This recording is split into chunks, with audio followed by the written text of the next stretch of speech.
সন্তু লারমা মনোগীতের গোপন বৈঠকে সন্ত্রাসের ছক।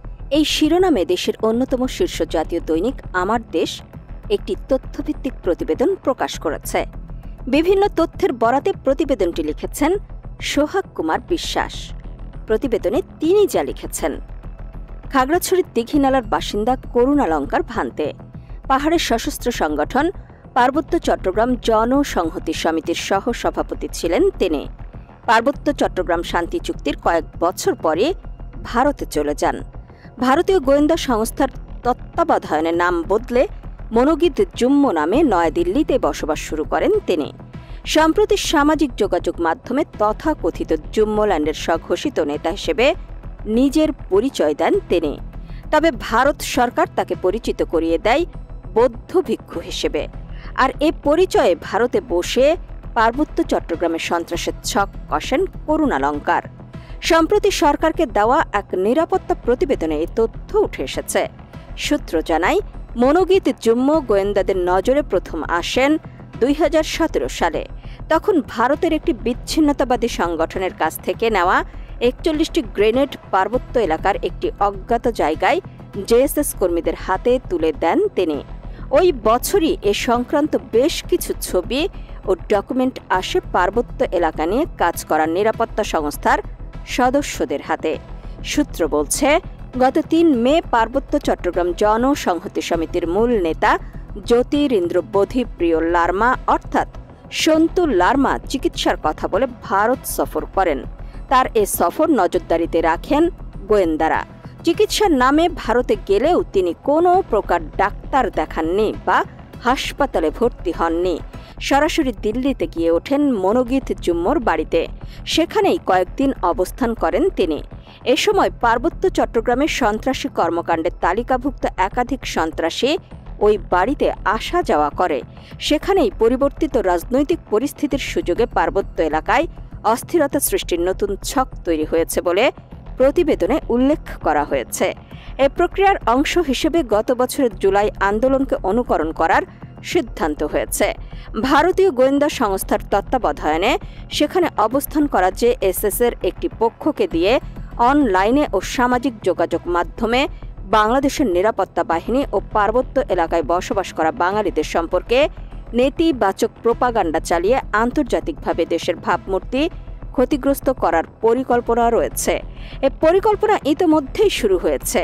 পাহাড়ের সামাজিক সহিংসতা, এমনকি ছোট বড় রাজনৈতিক সংঘাতকেও জাতিগত সংঘাত হিসেবে অপপ্রচার করা হচ্ছে।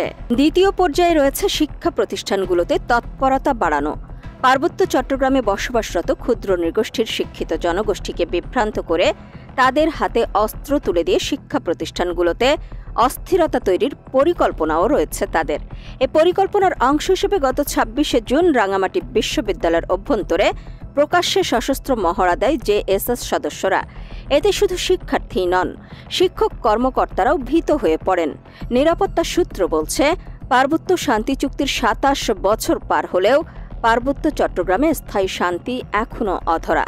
বরং চুক্তির আড়ালে সন্ত্রাসের বিস্তার ঘটিয়ে চলেছে সন্তু লারমার নেতৃত্বাধীন পার্বত্য চট্টগ্রাম জনসংহতি সমিতি জেএসএস। 1997 সালের 2 ডিসেম্বর সরকার ও জেএসএস-এর মধ্যে স্বাক্ষরিত শান্তি চুক্তি অনুযায়ী সংগঠনটির সশস্ত্র সদস্যদের 45 দিনের মধ্যে অস্ত্র জমা দিয়ে স্বাভাবিক জীবনে ফিরে যাওয়ার কথা ছিল। কিন্তু বাস্তব চিত্র ভিন্ন। অস্ত্র জমা না দিয়ে বরং গোপনে সশস্ত্র শক্তি বাড়িয়েছে জেএসএস। পাহাড়ের প্রত্যন্ত অঞ্চলে গড়ে তুলেছে গোপন ঘাঁটি। সূত্রের দাবি, সেনা ক্যাম্প প্রত্যাহারের সুযোগে দুর্গম এলাকায় গড়ে উঠেছে জেএসএস-এর অস্ত্র ঘাঁটি ও প্রশিক্ষণ কেন্দ্র। ধর্মীয় আশ্রমের আড়ালেও রাখা হচ্ছে আগ্নেয়াস্ত্র। রাঙামাটির বাজার কিংবা খাগড়াছড়ির পাড়াগুলোই প্রকাশ্যে সশস্ত্র টহল দিচ্ছে সংগঠনটির অস্ত্রধারীরা। এতে করে স্থানীয় বাসিন্দাদের মধ্যে চরম আতঙ্ক ও নিরাপত্তাহীনতা তৈরি হয়েছে। নিরাপত্তা বিশ্লেষকরা জানান, সীমান্ত এলাকায় নিরাপত্তা চৌকির অভাব এবং দুর্বল নজরদারির কারণে জেএসএস পার্শ্ববর্তী দেশ ভারত থেকে অনায়াসেই অস্ত্র আমদানি করছে। সন্দেহ করা হচ্ছে, এসব অস্ত্র রাঙামাটি, বান্দরবান ও খাগড়াছড়িতে চালানো সন্ত্রাসী কার্যক্রমে ব্যবহৃত হচ্ছে। ভারত থেকে অস্ত্র আনতে গিয়ে সেদেশের আইন শৃঙ্খলা বাহিনীর হাতে গ্রেফতারের ঘটনাও ঘটেছে বেশ কয়েকটি। চলতি বছরের 12 ফেব্রুয়ারি মিজোরামের লুংলাইতে 3 জেএসএস সদস্য অস্ত্রসহ গ্রেফতার হয়। তাদের সঙ্গে ভারতের বিচ্ছিন্নতাবাদী গোষ্ঠীর যোগাযোগ থাকার প্রমাণ পাওয়া যায়। গত 3 জুন ভারতের ত্রিপুরা থেকে আরও 13 জেএসএস সদস্য আটক হয়, যারা চিকিৎসার কথা বলে ভারতে গিয়ে ত্রিপুরার বিচ্ছিন্নতাবাদী সংগঠনের তত্ত্বাবধানে অস্ত্র প্রশিক্ষণ নিচ্ছিলেন। এছাড়া ভারতীয় গোয়েন্দা সংস্থার তত্ত্বাবধানে 2024 সালের জানুয়ারি থেকে জুন পর্যন্ত 700 জন জেএসএস সদস্য প্রশিক্ষণ নিয়ে দেশে ফিরেছে বলে তথ্য রয়েছে ওই নিরাপত্তা প্রতিবেদনে। পার্বত্য চট্টগ্রাম বিষয়ক গবেষক নর্থ সাউথ বিশ্ববিদ্যালয়ের সহকারী অধ্যাপক ডক্টর সালেহ শাহরিয়ার জানান, পার্বত্য চট্টগ্রামে বেশ কয়েকটি সশস্ত্র সংগঠন আছে, কিন্তু এর মধ্যে বর্তমান বাস্তবতায় জেএসএস জাতীয় নিরাপত্তার জন্য সবচেয়ে বেশি হুমকি। কারণ এই সংগঠনটির সঙ্গে পতিত আওয়ামী লীগের ভালো সম্পর্ক। এছাড়া ভারতের সঙ্গেও তাদের রয়েছে নিবিড় যোগাযোগ। তাই বাংলাদেশের পরিবর্তিত রাজনৈতিক পরিস্থিতিতে আওয়ামী লীগ ও ভারত যদি অস্থিরতা তৈরির মিশনে নামে, তবে জেএসএসকে সবচেয়ে সহজে ব্যবহার করতে পারবে।